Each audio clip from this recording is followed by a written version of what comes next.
Hey folks, it's Patriot Nurse. The left is running scared right now, and in the aftermath of the failed assassination attempt on President Trump's life, what are they going to do in order to try and salvage the election?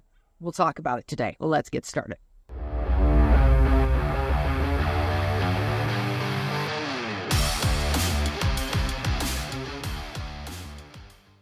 So it is obvious to me right now that they are running absolutely scared. Joe has, of course, retreated to somewhere beyond the basement, beyond the reach of his handlers, to now a place where he's going to convalesce from having COVID conveniently. Wasn't he like the most vaxxed and boosted person ever and still has managed to get COVID more than anybody that I know? Isn't that convenient? So the RNC, by all accounts, was a tremendous success. And nothing terrifies a leftist more than seeing an energized populace, and particularly an energized base of people who love freedom. And effectively, what you saw over the past week was a resurgence of people who feel inspired and hopeful and, in a word, determined. So they are running scared right now, and they are totally in powwow mode. They're going to try and figure out how to salvage things. Now, this is what they're really afraid of. They are terrified more than anything else of losing their power, because they remember what it was like under President Trump the first time. And what they fear more than anything else is a complete wave of not being able to check it. The Democrats have built their entire party platform on covetousness, on envy, and of a desire to turn good into evil and evil into good. Their entire platform is one of perversion and wickedness. So they already know that Joe is unelectable. They can't hide it anymore. It's obvious. And they were unsuccessful in their attempts to either lock President Trump up or demonize him further, and they really were wringing their hands over an unsuccessful attempt on his life. And don't think for a second that they weren't cheering for it. So they have already resigned. The Democrat Party leadership, mark my words, they have already resigned themselves to losing the presidential election. They know that at this point, God forbid, barring an October surprise, they have lost this thing. But what they're more concerned about is losing the down ticket vote. And this is a key point here. In order for them not to lose the down ticket vote, who do they have to energize to get them to show up? Is it the moderates? Is it the middle ground, the people who are on the fence on things? Is it the independents? It's their woke base. So I want you to think of the most crazed, shaved head, feminazi weirdo that you can think of online. Whoever. I can think of a few. That is who they're going to appeal to. Because they know that there is no candidate that they have right now that's going to even remotely hold a candle to the amount of pull and recruitment of the border voters, if you think about it, and not in the sense of our southern border. I'll get to that in a little bit. But the voters who otherwise wouldn't show up to the polls, Trump's already got them. He's already got them for sure.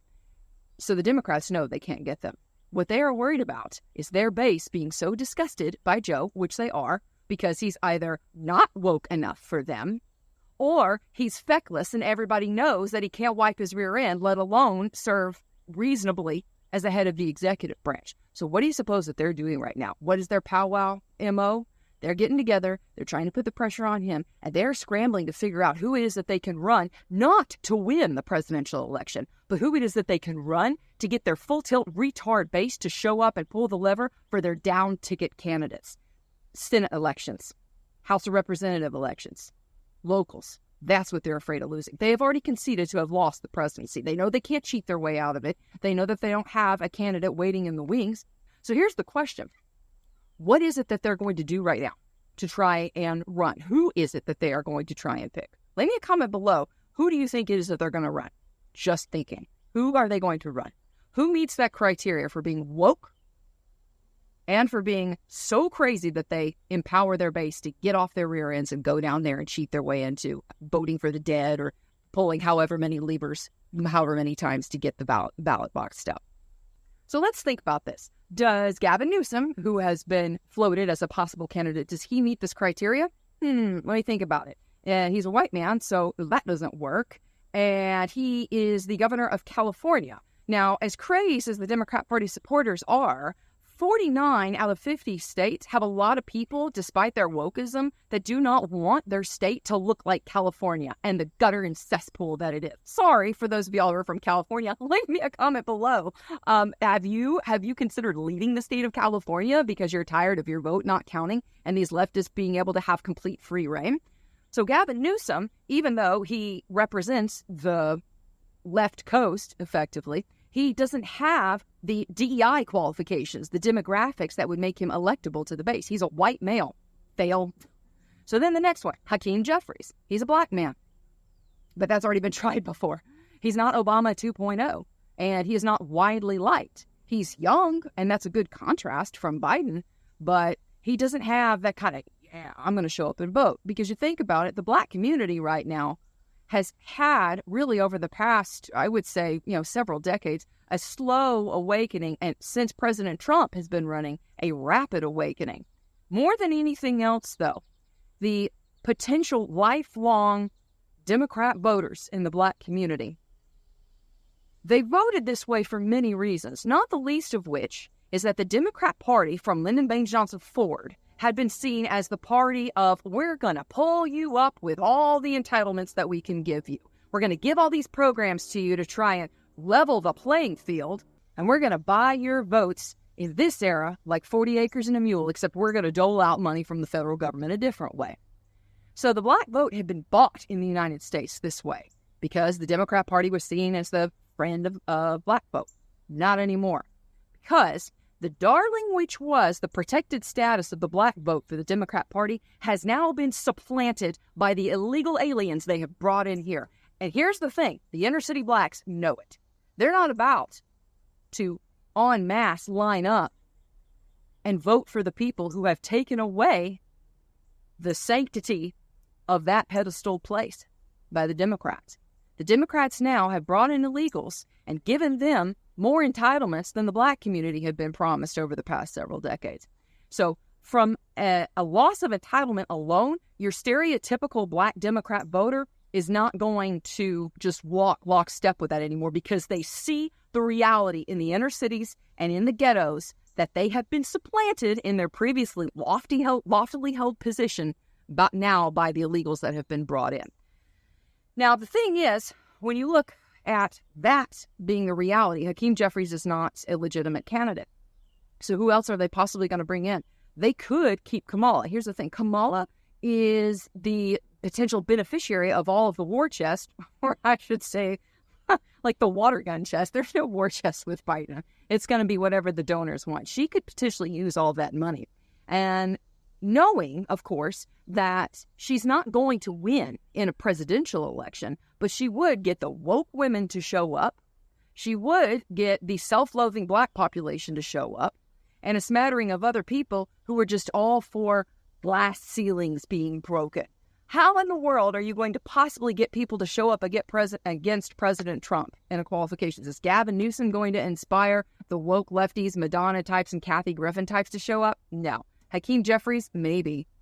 But Kamala is a woman, and regardless of the qualifications that she has, she makes the woke glass ceiling would-be destroyers wake up to the point that a woman is standing against Donald J. Trump, the bigot. So you've got a mixed race woman, although many people would say that she doesn't qualify as black, which is kind of a weird thing to say. I know this is stomping all over racial stereotypes here for a white woman to speak about these things, but I'm an American. I'm talking real facts here, right? Kamala inspires the estrogen vote. That's what it is. And when I say the estrogen vote as a woman, like I have estrogen, obviously, and hormones that cycle, but that doesn't override my critical analysis. Kamala is the estrogen vote. She is the I'm so sad. Kamala is the estrogen vote and the woke vote. If you can't figure out which pronoun to use, you're going to vote for Kamala. And you hate Donald Trump because orange man bad, so you're going to show up for the non-white woman to stand against Trump. Who else can they possibly run? But here's the thing. They fear more than anything else losing their power right now because they see the writing on the wall. They know that Joe is, like, this thing is done. Barring, God forbid, barring an October surprise, They cannot cheat their way out of the margin that President Trump is going to have for the presidential election. But what they can do is pick a weirdo candidate that will energize their base to show up so they don't, in their mind, absolutely lose all control over the House of Representatives and the Senate. But I think they're going to be really picking the flavor of their own destruction. And when it comes right down to it, we, as people who are freedom-loving and constitutional-minded, we can't get complacent. Because even though these people are reprehensible cowards on the individual level, they get very emboldened when they get together in groups. See George Floyd riots at all. So who is it, do you think, that they are going to pick? Who checks all of these little boxes for crazy wokeism, the estrogen vote, and the I am a perpetual victim, therefore I don't like Orange Man vote? Who meets these criteria? Let me know what you think in the comments below. So friends, we've talked about these things, but it ain't over till it's over. And moreover, the people who are currently in power have the ability right now to drag this nation headlong into a series of various different conflicts should they choose to try and stall an election. And I don't put it past them to do that. They do not have the ability to put the greater good of their country above themselves. If they did, then they would have picked somebody besides Joe. But critical analysis and ethics along with honor is not really their thing. They exist to normalize the perverse. So I don't expect good decision-making to be in their arsenal. Some people might say about this video, gosh, Patriot Nurse, shouldn't you be more loving and conciliatory? Shouldn't you be nicer? What a hateful video. You know what? Like, we're at this point, I don't care about feelings if they're in direct contradiction of facts. You can feel all you want to that something ain't right. Facts are stubborn things, and they do not care about our feelings. How do you think the next bit of history is going to play out? Let me know in the comments below. Friends, we talk about on the Patriot Nurse channel, beans, bullets, and band-aids, and a way to be self-sufficient and also to be prepared for eventualities unknown.